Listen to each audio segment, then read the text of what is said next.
Bienvenidos a Conversaciones Uchile TV. Estamos haciendo una transmisión especial desde la 32ª edición del Festival Internacional de Cine de Valdivia. Mi nombre es Felipe Blanco y les voy a acompañar en estas conversaciones con directores y directoras que están presentando sus películas acá en el festival. Hoy día estamos con Diego Soto. Diego Soto está presentando podríamos decir, su tercer largo, estamos en rigor. La Corazonada, una película que además de estar actualmente en competencia, en sección largometraje, unas 4 películas chilenas que están en esa sección, participó además en Encuentros Australes el año pasado, o sea, ya tiene como un recorrido en el festival. Diego, ¿cómo estás? Bien, muy contento y agradecido por esta invitación a conversar, las primeras conversaciones para mí de la película.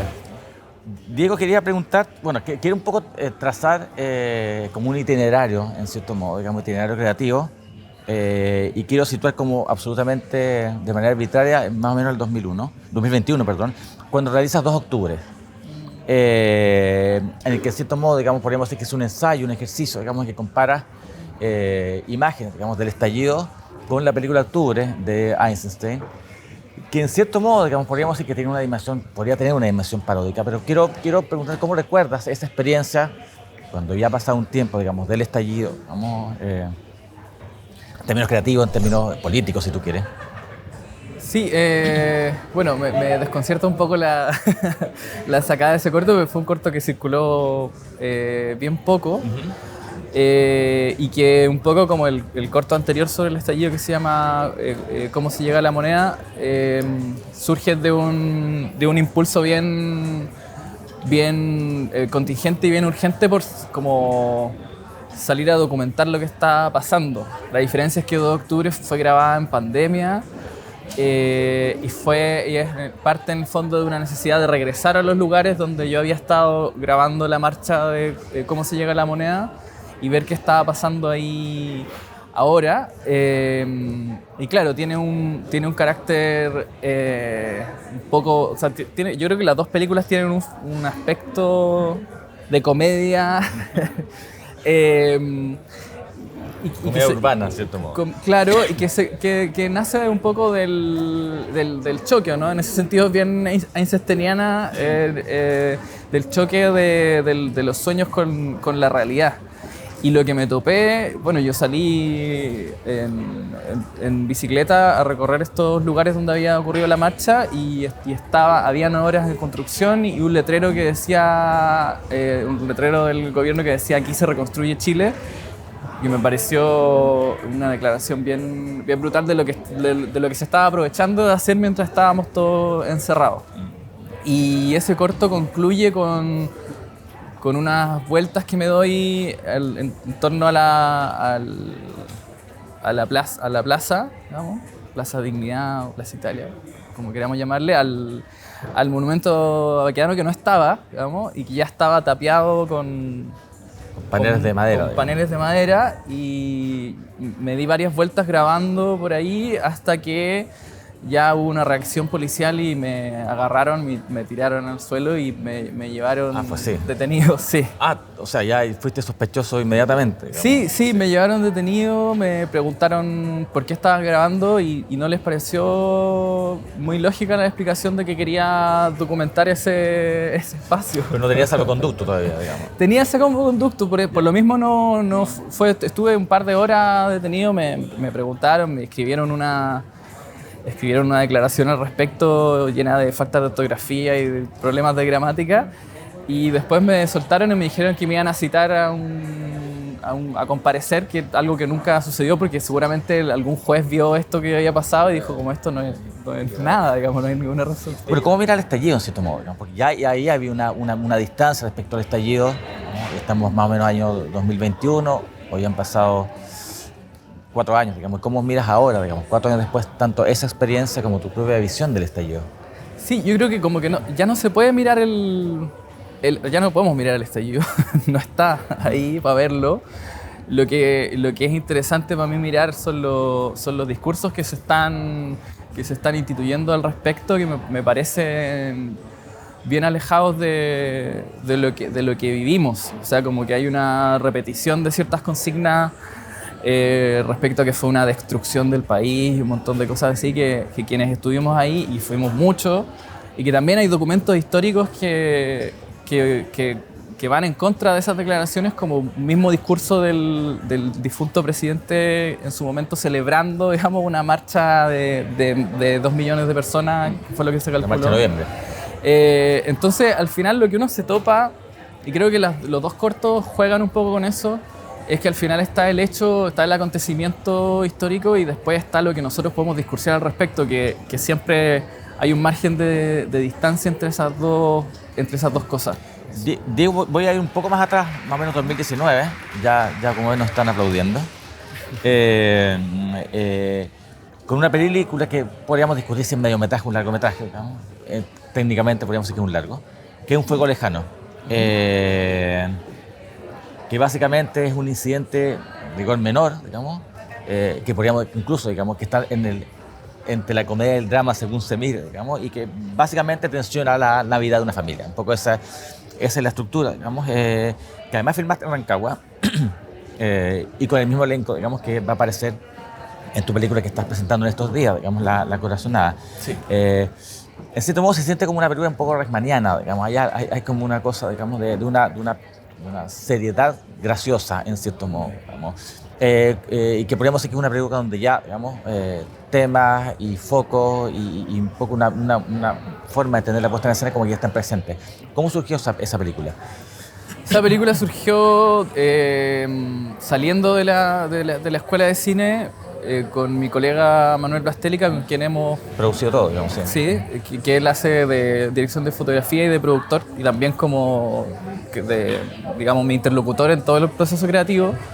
La necesidad de hacer una película en la cual nosotros pudiéramos como encontrar un método que nos acomodara, que nos permitiera crear, después de haber pasado por una formación en la que no se nos obligaba a tener una cierta forma de plan de rodaje, una cierta lógica de pensar lo actoral, una cierta idea del guión también, todas esas cosas que cuando las ocupábamos, cuando las poníamos en práctica, nos pasaba que lo que nos interesaba era lo que quedaba fuera de eso, digamos. Entonces la película es un poco como el gesto contrario. ¿Qué pasa? Como lo que no se debe hacer, claro. Poco, digamos, sí. Básicamente.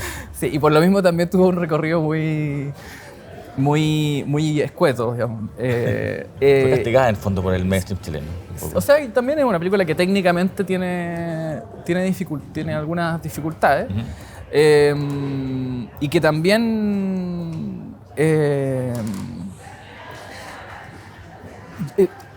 pero yo creo que instala como la primera pregunta que era importante para nosotros, que era como, si no tenemos plata, si no tenemos rostros, actores conocidos, digamos, ¿qué es lo que tenemos que genere una imagen de valor, ¿no? Una imagen con valor? Y ahí mi primer instinto fue trabajar con mis tíos, digamos, que eran personas que me parecían interesantes de observar, y en el espacio en el que ellos trabajan, que es este estacionamiento que está en el centro de Rancagua. Entonces la película parte... las jornadas se dividían, digamos, muy en partes iguales entre nosotros estar ahí documentando y estas pequeñas como escenas o viñetas que construían esta narración de esta Navidad, de esta familia Y que ocurría en cierto modo como en medio de la cotidianidad familiar, digamos, como de repente como insertabas una situación que era para la película, pero el resto un poco vacío, ¿no? Digamos, sí, o sea, no había tanta conciencia de obra, digamos, por lo menos en el equipo de actores. No, para nada. De hecho, y eso ha sido algo que mantuvimos también en Muertes y Maravillas, que era la idea de quitarle como esa presión o ese peso de estar haciendo una película que suena como algo muy grande o muy importante, como para poder nosotros como equipo desaparecer y permitir que fluya este cotidiano. De hecho, hay escenas en esa película en que nosotros estábamos grabando una escena de ficción y de repente llega un cliente al estacionamiento y se pone a interactuar con los protagonistas, y nosotros dejamos correr la cámara y esa persona hasta el día de hoy no sabe que estuvo en una película, digamos. No sé qué tan legal sea eso, pero por lo menos para lo que nosotros queríamos lograr, que también es algo que hemos seguido trabajando, que es crear una convivencia extraña entre la puesta en escena y lo espontáneo, claro. extraña porque igual son dos tonos levemente distintos, como que igual hay una disparidad ahí de registros actorales en algún sentido. Bueno, mencionaba a Cristian, tú has trabajado además en alguna de las Sí. últimas películas. ¿Cómo ha sido esa? Porque claro, digamos, como que sí, hay elementos, digamos, pero me interesa más cómo ha sido la relación que le da con Cristian, digamos, en ese sentido. Yo me considero amigo, y creo que nos consideramos mutuamente amigos. Digamos, es divertido tener una amistad con alguien que inicialmente yo lo conocí a través de sus películas. Yo fui ayudante de él también en varias universidades durante muchos años y luego ocurrió que él llevaba muchos años inactivo desde tiempos malos. Desde tiempos malos y empezamos como a motivarlo entre yo y otras personas más a que volviera a ser como fuese, pero que volviera a ser. Y ahí encontró como un espacio donde ahora ha sido muy, muy prolífico, digamos, sí. Trabajando con estudiantes, con equipos de estudiantes, películas hechas en un fin de semana, que es donde yo lo he visto más... Yo lo he visto desplegar sus potencias, pero es una persona con una capacidad de generar ideas y estar reflexionando lúdicamente sobre el presente y el pasado al mismo tiempo, de una manera que para mí es muy inspiradora y muy impresionante, y que también construyó una estética que es muy singular, no solo en el cine chileno, sino en el cine mundial, digamos. Y esa misma estética es la que lo posiciona como en un nivel donde hay gente que no logra entrar en sus películas y hay gente que se vuelve fanática, digamos, dentro de los cuales yo me puedo incluir igual. Eso, y con él también aprendí muchísimo sobre lo que implica la dirección de actores, sobre todo, sí.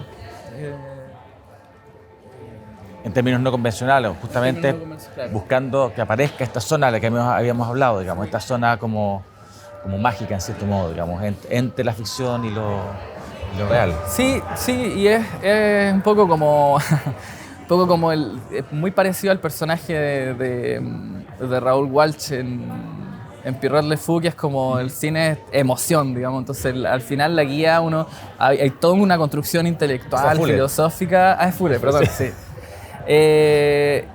Pero lo que guía la actuación no está bien o mal porque sea creíble o no, sino porque tiene emoción, digamos.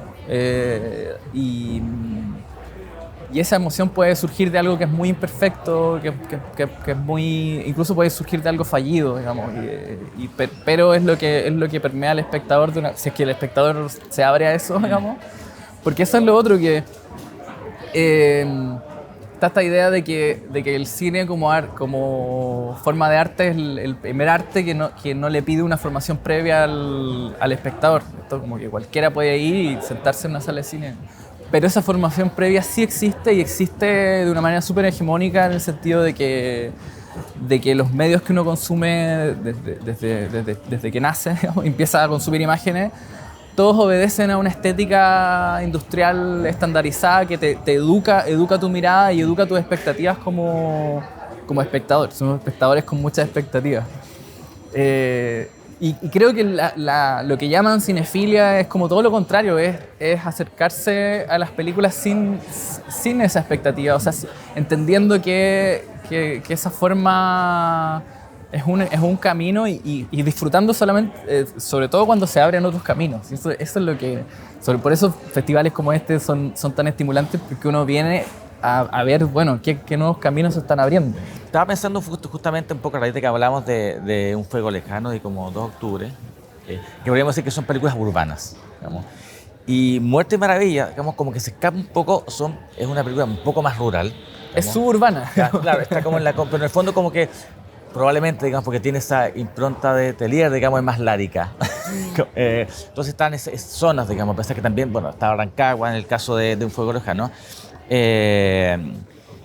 Y por lo tanto tiene un ritmo diferente. Podríamos decir que tiene una atención justamente al paisaje, que probablemente puede ser más consciente o no, digamos. No sé cómo trabajaste ese cambio, digamos, o esa migración, digamos, de escenario. Sí, es un cambio también de de actitud frente a la vida. Ya. Porque Un fuego lejano es una película media como apocalíptica, es una película árida, es una película que parte de un descreimiento respecto a la familia, sobre todo, digamos. Es como una familia, o sea, una película un poco en contra de la estructura familiar o de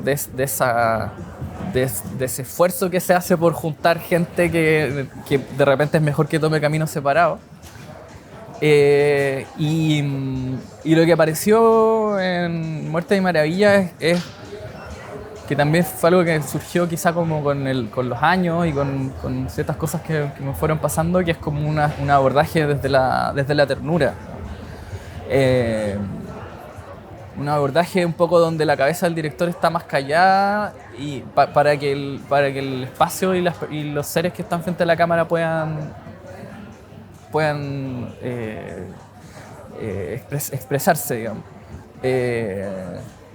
Cuando en Un fuego lejano es una película con muchas más ideas de montaje, ideas de puesta en escena, ideas narrativas, y acá era como lo contrario, como tomar ese rol secundario. O sea, creo que cada vez me parece más improductiva la noción de autoría para la creación, digamos. Después para la crítica eso yo también otro... Por lo colectivo, básicamente, porque finalmente es un trabajo de co-creación. Es un trabajo de co-creación y también es un trabajo que implica demasiado la contingencia y el azar. O sea, si esa co-creación, desde luego que es con el equipo, pero también es con el mundo. Entonces creo que ahí justamente lo que más me interesa de las películas es la zona no dirigida, digamos. Y el rol del director para mí debiese ser ese, como preguntarse cómo uno puede ir saliendo, digamos, desapareciendo. Incluso cuando uno aparece ya en la corazonada, yo me cruzo un par de veces, digamos. Yo me fijé. No, sí, son apariciones bien rápidas, pero Pero eso es como para decir, ok, esto es una película, digamos, y hay un director en el fondo. Tiene un poco que ver con eso, como decir, esto no se manda solo, digamos, ¿no? Y es por necesidad también, porque es una película grabada a tele desde lejos, donde de repente había que decirle algo a alguien. Yo tenía que entrar y hablar con esa persona. Trataba de no aparecer en cámara, entonces me cruzo rapidito y aparezco así a la pasada. Como que creo que muchas de las cosas que después uno puede interpretar que surgen por necesidad. Por eso también como la noción de autoría me parece insuficiente, digamos, porque no cubre ese terreno que es justamente... Metafísico, digamos. Claro, sí, metafísico chamánico en términos rusianos, pero también el terreno donde la cantidad de ideas que puede tener un ser humano es tan ínfima comparada con la complejidad de la realidad que... Bueno, volviendo a esa idea, digamos, un poco de que estabas en un momento quizás especial, distinto, digamos. Bueno, la película finalmente habla de la muerte, digamos, de la pérdida, de un amigo, etc. ¿Por qué te interesó específicamente ese tema? ¿Tiene que ver con este cambio, este proceso quizás personal o interno? Sí, o sea, tiene que ver con que falleció un amigo, digamos, y que fue un hecho bien inesperado y que nos empujó al grupo de amigos también como a mirar para atrás. Y creo que en el fondo lo que hace la muerte es poner en perspectiva la vida, digamos. Y creo que eso le pasa mucho a las personas que conviven también como con los cuidados o con la vejez, que es que entienden mucho mejor lo que implica estar la fragilidad del ser vivo, en el fondo, es eso. Y ahí, en ese estado, como que todo empieza a parecer frágil, digamos. Es una película donde no solo los adolescentes son frágiles, los adultos también son frágiles. Los espacios parecen como teñirse de cierta fragilidad. Y donde ciertas cosas como parecerse que dejan de importar, ciertas decisiones que toma el personaje, digamos que uno las ve como absurdas, pero en el fondo tiene que ver con eso, que en el fondo ya todo deja de tener sentido, digamos, frente a la muerte, digamos, como hecho irremontable, digamos. Claro, o sea, pero no en una lógica como nihilista, sino al contrario, como que al final como que la jerarquía de importancia de la vida cambia, digamos. O sea, porque las preocupaciones que nos aquejan, digámoslo, en la vida cotidiana, normalmente tienen que ver con la plata, digamos, con la subsistencia, con construir una imagen o una persona frente al resto. Cuando te ocurre un suceso trágico, esas cosas son las primeras en desaparecer. La imagen del yo, las preocupaciones materiales, o sea, aparecen pero de otro modo, desde un modo ya más desde la necesidad y no ya desde esa construcción capitalista, digamos, del yo. Entonces la película está muy cargada de eso. Y la manera en que termina la película es una apertura también, digamos. De algún modo es una película que no termina, sino como que la cámara se queda hasta ahí, pero la película es lo que continúa en la vida de este chico, que me he preguntado muchas veces incluso si es que la voy a retomar en alguna película posterior. O sea, a la luz de tu relación entre actores podría ocurrir perfectamente. Sí. Digamos. Bueno, Sí. y dado que también el protagonista es mi hermano, Es más fácil. es más fácil, sí, y que vivo con él, digamos, entonces un poco como que vivo con el personaje también y veo que ahora está en la universidad y está pololeando, entonces como que aparecen ahí otras imágenes, sí. Estaba pensando, bueno, la Corazonada, que es la película que está presentando, también parte de una zona literaria, digamos, parte en cierto modo de La Tempestad. Que además organiza, o sea, ya no solo un punto de partida como conceptual, digamos, sino que se transforma en un hecho concreto, digamos, en la película.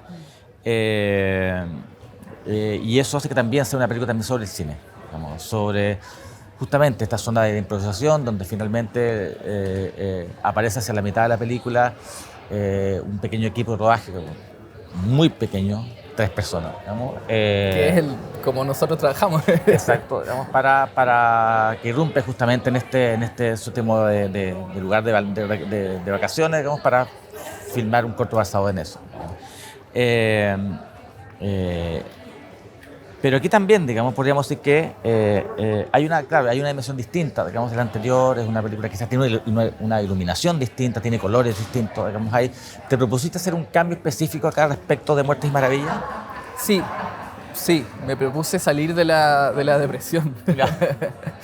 Sí, estábamos viviendo como equipo un momento vital bien distinto y una pregunta sobre el amor, yo diría que es como la pregunta. Una pregunta que surge como con cierta sospecha. Pasa que generacionalmente también mi generación es una generación, no la primera, digamos, que lo hizo, pero una generación que se empezó a cuestionar las ideas del amor romántico, cómo y por qué se constituye una pareja. Me parece que son preguntas súper válidas porque es el terreno donde uno está más susceptible a la automatización, digamos. Bueno, los códigos, está hipercodificado en cierto modo. Sí, o sea, todo lo que entendemos como el lenguaje del amor, la manera en que se articula o se piensa el amor en pareja viene de películas, de teleseries, de canciones. Entonces la pregunta era como si era posible poner eso en juego, hacerlo tambalear de algún modo y luego ver si sobrevivía o no. Digamos. Nuevamente la pregunta si la ficción, que en este caso es la ficción del amor, sobrevive al temblor, para ponerlo en términos chilenos, digamos, de lo cotidiano chileno, al temblor que produce lo real. Y ahí apareció Shakespeare, que me parece un poco lógico que haya aparecido. Creo que puede sonar también como un referente muy, muy lejano o muy culto, pero en realidad yo veo que Shakespeare impregnó, por ejemplo, muchas de las teleseries de Sabatini, digamos, de TVN, y que está muy, muy incrustado en cómo pensamos estos amores amores imposibles, digamos, y todas estas ideas. Cierta fatalidad también, digamos. Cierta fatalidad del amor y en una línea, y está después la otra línea como más cómica, digamos, de Shakespeare, y entre medio está La Tempestad, que me pasó algo muy divertido porque yo no soy muy asiduo al teatro. He empezado a hacerlo también por influencia de mi pareja, de hecho. Y antes de ver la obra de teatro, que la vi, o sea, una puesta en escena basada en la versión de Peter Brook de La Tempestad, antes vi una película. Yo estaba metido en la filmografía de Paul Mazursky. ¿Ya? Ah, viste con y vi con Cassavetes. La Tempestad con John Cassavetes y Susan Sarandon, y la vi sin tener idea de que era una adaptación de Shakespeare. Entonces la veía y decía, esta película es rarísima, ¿por qué estos personajes son así? ¿Por qué hacen estas cosas? ¿Qué es este personaje Calibán? Y después, bueno, la vi, me fascinó, me pareció una película muy rara, muy excesiva, porque es una adaptación moderna de La Tempestad. Y tiempo después, con ganas de ir al teatro, vi que había una obra de Shakespeare, la fui a ver, La Tempestad, y empecé a conectar la obra con la película que había visto, y entendí que era una adaptación. Me gustó mucho ese estado del espectador que le falta una pista, y que ve la película como sin esa información que es como medio importante. Y lo que vi en la puesta en escena de Peter Brook, que es algo que no está en el texto original de Shakespeare, es la escena del beso. ¿No? Que después hablé con uno de los actores, y era un ejercicio actoral que hacía Peter Brook, en que los actores tienen que sostener una rama de árbol mientras caminan el uno al otro para darse el beso, y me pareció que era el momento más cinematográfico de la obra, digamos, porque en ese momento ya no estaban los actores diciendo el texto y todo, sino que había como una especie de vértigo de que estaba pasando algo real, y que era algo que estaba en ese estado de fragilidad. O sea, se les podía caer la rama. ¿Qué es lo que pasa con Tarkovsky en el final de Nostalgia? Digamos, me recordó mucho justamente a esa tensión, digamos. De hecho, como que se le cae al principio. Sí. Y que además cambias por una lata de Coca-Cola, digamos, que el sentido como que es completamente diferente. Es un escudo, es un escudo. Pero sí, muchas personas que han pensado que una Coca-Cola es un escudo con el gaffer pegado, que también era como un gesto del rodaje, que es algo que hacemos en los rodajes, que es como tapar las marcas y todo eso. Entonces, después lo que yo quería, o sea, yo estaba en paralelo a esto pensando una película romántica con mis tíos, y me di cuenta que este material me interpelaba directamente, porque en la obra el protagonista quiere que su hija se enamore de un príncipe, y la manera en que lo hace es por medio de puestas en escena. Entonces pone una música, hace que haya un aroma específico en el aire, los pone en situaciones, como que en el fondo es la pregunta de si uno puede... Los erotiza, en cierto modo. Claro, sí. Si uno no puede forzar realmente el amor, pero uno puede como crear las condiciones, digamos. Entonces me di cuenta que... Y también hay algo ahí que ese personaje obra mucho como un director de cine, digamos. Entonces ahí aparece la línea del cine, y creo que las cosas como que cuajan de una manera medio inesperada. Y la película, yo después, a medida que le íbamos haciendo, me empecé a dar cuenta que tenía paralelos directos entre los personajes que estaban ahí y los personajes de la obra, sin que yo lo buscara, digamos. La versión de Brooks. Sí. Eso, y bueno, y resumiendo como la experiencia del rodaje, salimos todos enamorados y todos creyendo en el amor de una manera muy extraña, porque asumiéndolo como ficción es como yo creo que uno puede empezar a practicarlo de una manera más activa. Y ese es tu estado actual. Ese es mi estado actual. Perfecto. Muchas gracias. Les agradezco, digamos, a Diego, digamos, y a ustedes que están mirando esto. Llegamos al final de esta conversación Uchile TV. Agradecemos al Centro Cultural de Promoción Cinematográfica Valdivia y a todos quienes hacen posible esta transmisión. Pueden ver el programa en Uchile TV y también en, digamos, las redes sociales, etc. Así que muchas gracias y nos vemos a encontrar.